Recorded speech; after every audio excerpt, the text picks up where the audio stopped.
E aí, pessoal, terceiro ano, tudo bem com vocês? Essa aula é especificamente para as turmas de terceiro ano A, B e C, que é a turma da noite, tá?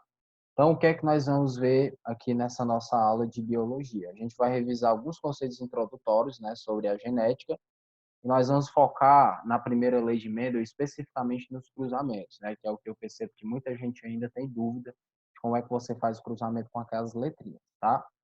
Então, só para vocês lembrarem, né, o que é a genética, né? A genética, pessoal, ela está relacionada com a hereditariedade, né, sobre a transmissão de características, né? A gente tem, por exemplo, aqui o Antônio, né? O Antônio, ele só é assim porque as características foram passadas pelos pais do Antônio, pelos avós, pelos bisavós, aí tataravó e por aí vai, né? E como a gente já sabe, né, assunto que a gente já viu, as características elas são passadas através do nosso código genético, né, que é o nosso DNA. Ele vai estar guardado nos nossos cromossomos, que vai estar dentro das nossas células, tá? Existiam, né, algumas maneiras ao longo da história em explicar a genética, né? Uma delas, né, que foi muito popular no século XVIII, foi a chamada teoria da pré-formação, né? Eu mostrei para vocês já essa imagem, né?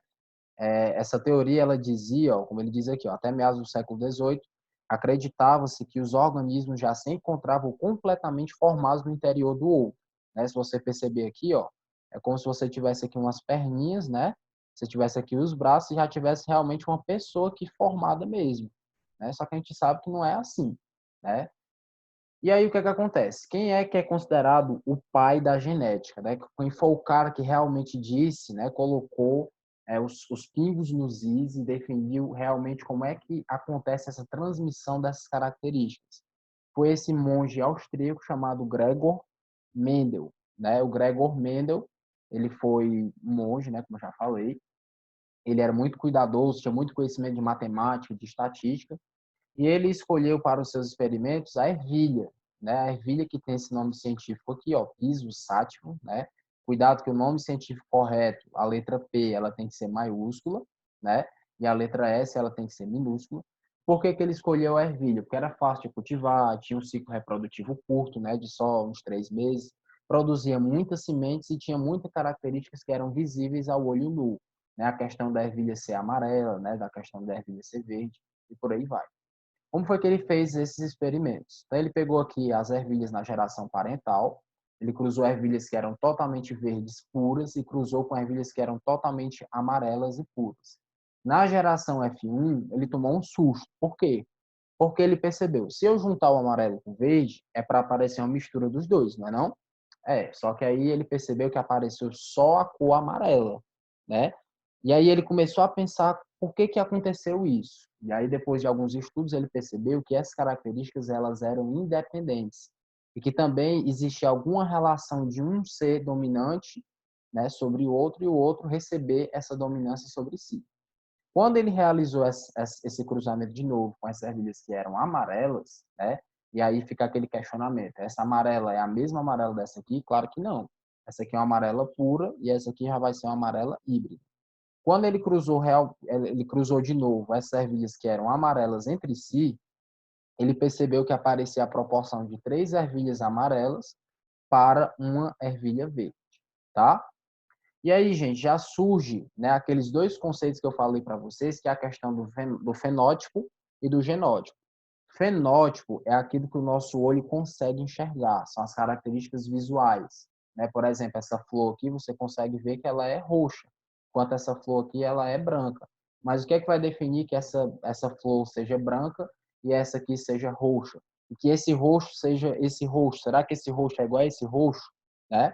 Quem vai definir isso vai ser justamente o genótipo, né, que vão ser as letrinhas. E quanto a essas letrinhas, ela pode ser de alguns tipos. Ela pode ser homozigótica ou ela pode ser heterozigótica. Homozigótica é quando você tem letras iguais. No independente se vai ser maiúsculo ou minúsculo, né? Azão, azão, o azinho, azinho, elas são homozigóticas, né? Lembre que a palavra homo quer dizer igual. Então, as letrinhas elas vão ser iguais. Azão, azão e azinho, azinho. Quando as letrinhas são diferentes, tipo azão e azinho, aí elas vão ser heterozigóticas, tá? Só existe um caso de ser heterozigótico, né? No caso do homozigoto, ele pode ser assim ou ele pode ser assim. Como é que vai acontecer essa diferença, né? Porque um homozigoto ele pode ser maiúsculo, ele pode ser minúsculo. Como é que a gente faz essa diferença entre eles? É porque já vai existir o conceito do dominante e do recessivo. Dominante é sempre que as letrinhas elas forem maiúsculas. Recessivo é quando as letrinhas forem minúsculas. E outra coisa, gente, como eu já falei para vocês, essas letrinhas aqui pode ser qualquer letra, pode ser o A, pode ser um B, um C, tá? Pode ser qualquer letra que você quiser, certo? Então, tá aqui os conceitos básicos, ó. Você pode pausar para depois ver todas as características, né, que eu já comentei, né? Como eu falei, ó, pode ser qualquer letra, aqui ele quis colocar o V, né? Aqui a gente olhou como sendo a letra A, certo? E aí a questão que muita gente tem dúvida, né? Como é que você faz esse cruzamento? Esse cruzamento, gente, digamos que você vai cruzar uma ervilha, por exemplo, que ela é azão, azinho, com outra que é azão e azinho. Sempre você faz o cruzamento da seguinte forma. Você pega primeiro o lado esquerdo e você vai cruzar com o lado direito. Aí o que é que você faz? Você pega primeiro uma letra, vamos pegar primeiro essa letra A, que é a letra maiúscula. Veja que essa letra A maiúscula é a cor verde e a letra minúscula é a cor rosa, tá? Então, esse A aqui maiúsculo, que é a cor verde, vai cruzar com esse outro A aqui maiúsculo, ó. Perceba aqui, ó, que tá esse azão aqui, ó, cruzando com esse outro azão. Tá vendo? Terminei de cruzar com esse azão, aí você vai cruzar com o outro azinho. Então, vai aqui, ó. Azão, acompanha aqui a setinha, ó. Tá indo com o azinho. Então, o que é que você vai ter no final? Azão, azão, e depois você vai ter o azão e o azinho. Terminou, passa para a próxima letra. Quem é a próxima letra? É o azinho. Aí você cruza primeiro com a letra A, no caso aqui o azão. Aí não fica azinho, o azão, é sempre o maiúsculo na frente do minúsculo, né? Azão, azinho.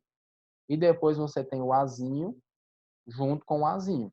Por isso que fica azinho, azinho, tá? Essa questão da proporção a gente pode ver depois. Outra forma também de você fazer esse cruzamento, né, se você se sentir mais à vontade, é você fazer o quadrado de Punnett, né? Digamos que você tem aqui um azão, azinho, e você vai cruzar com o azão, azão. Você separa os gametas, né? Separa as letrinhas. Você coloca o azão em um quadrado e o azinho no outro. E você coloca os dois azãos em outro quadrado. Aí você faz o cruzamento. Azão com azão, azão, azão. Azão com azão, azão, azão. Azinho com azão, azão, azinho. E azinho com azão, azão, azinho. Tá? Quanto aos exercícios, pessoal, eles vão ser enviados para vocês no grupo, via WhatsApp, tá? Mas se você sentir à vontade para realizar aqui algum comentário aqui no vídeo, você pode postar o seu comentário aqui embaixo que eu vou estar respondendo vocês. Tá beleza? Qualquer dúvida, podem falar comigo no WhatsApp ou pode colocar o seu comentário aqui no vídeo. Tá legal? Valeu, gente.